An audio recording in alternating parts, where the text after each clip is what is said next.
Hi friends,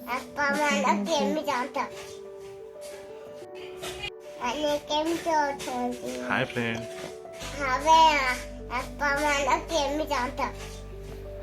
ମୋ ଝିଅର ଦେହ ଭଲ ନଥିଲା, ଆମେ ଟିକେ ପଳେଇ ଆସିଥିଲୁ ମେଡ଼ିକାଲ।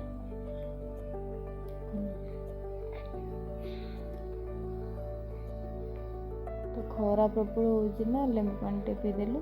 ତାପରେ ଆମେ ଚାଲି ଆସିଲୁ ଦୁର୍ଗା ପୂଜା ପାଇଁ ସପିଂ କରିବାକୁ କସ୍ମୋ ବଜାର।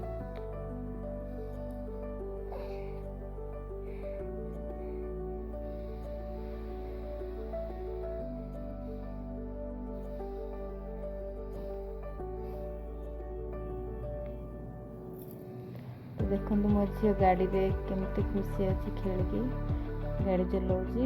ତ ଛୋଟ ଗାଡ଼ି ତାକୁ ହେଉନି, ପେଲି ଠେଲି କେମିତି ଚଲାଉଛି।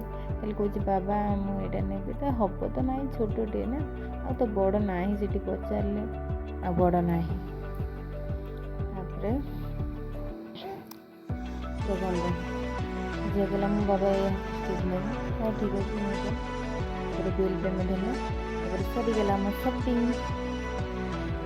ଆମେ ପଳେଇ ଆସିଲୁ ମାଛ ଦୋକାନ, ମାଛ ମାର୍କେଟ ପଳେଇ ଆସିଥିଲୁ, ମାଛ ନେଇଗଲୁ। ତାପରେ ସେ ଆଜି କହିଲେ ଆଜି ସଣ୍ଡେ ଅଛି, ତ ମୁଁ ଆଜି ରୋଷେଇ କରିବି। ଠିକ୍ ଅଛି କର। ଝିଅର ଦେହ ଟିକେ ଭଲ ନାହିଁ ବୋଲି ସେ କେତେ ଗେହ୍ଲା ହେଉଛି। ଆଜି ସଣ୍ଡେ ଅଛି ତ ତା ବାବା ଘରେ ଅଛନ୍ତି। ତ ସେ ଫଟାଫଟ ପଳେଇ ଆସିଲେ ଗାଧେଇକି। ଦେଖନ୍ତୁ ଗାଧେଇକି ଆସିକି ମାଛ ଫ୍ରାଏ କଲେ। ଆଜି ମୁଁ ଯେହେତୁ ଘରେ ଅଛି ମାନେ ତମର ଛୁଟି, ମୁଁ ଆଜି ରୋଷେଇ କରିବି।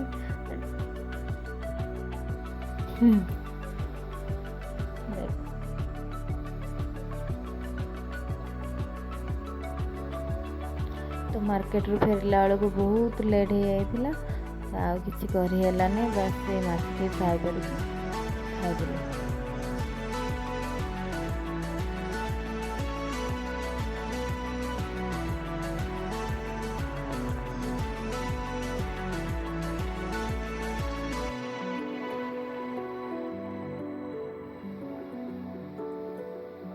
ଆମ ରୋଷେଇ କମ୍ପ୍ଲିଟ୍ ସରିଗଲା।